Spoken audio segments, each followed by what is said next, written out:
You ever see some of these companies' valuation? This company's worth $220 billion. This one worth $6 billion. This one only after 2 years worth $680 million. Why and how? It's called the subscription economy. According to a Forbes article, it says 2 companies, same top line revenue, 100 million, 100 million. This one has to go chase for its revenue every single month. They got to go sell again. But this one, it's subscription. Every month, people are paying $49.99. According to this Forbes article, this one could be worth 8 times more just because it's reoccurring versus this one. There's a reason for that. We're going to talk about that today. All right, so if you get value out of this video, give it a thumbs up, subscribe to the channel, but let's get right into it. On average, you and I spend $237 per month in subscription model products. That's $3,000 per year, give or take. And according to McKinsey & Company, subscription model products in the last 7 years have increased 350%. But the question becomes, has this always been around since the 20s, maybe the 50s, or maybe 90s? Nope, it started in the 2000s. Let me explain to you what's happened to some of these numbers since 2000. According to a report McKinsey & Company did in 2000, only 1% of companies offered a subscription service. So if you look at this, 2000 was 1%, 2005 went to 5%, 2010, 10%, 2015, 20%, 2020, 35%. It's estimated to be at 50% by 2025. Now watch, according to a report by the Conference Board, the average consumer has 2.2 subscription in 2000, and look how it's gone up. In 2005, 3.4, 2010, 4.3, in 2015, 5.5, then 6.7, in 2023, 10.6. That means you and I have roughly 11 different things we subscribe for on a monthly basis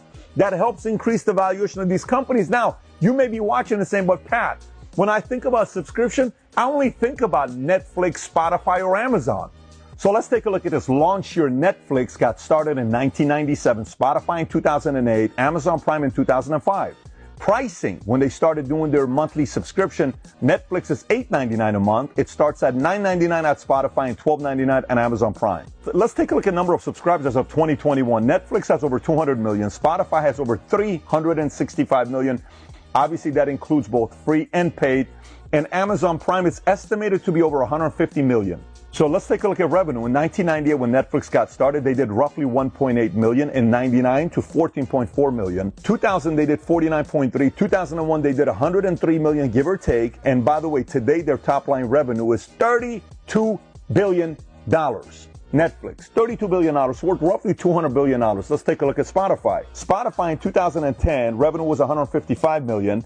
It jumped to 330 million in 2011. Last year, roughly $12.35 billion in a year. Spotify, and last but not least, Amazon. So now keep in mind, Amazon originally got started in 95, but they did not get into subscription until 2005 when they launched Amazon Prime.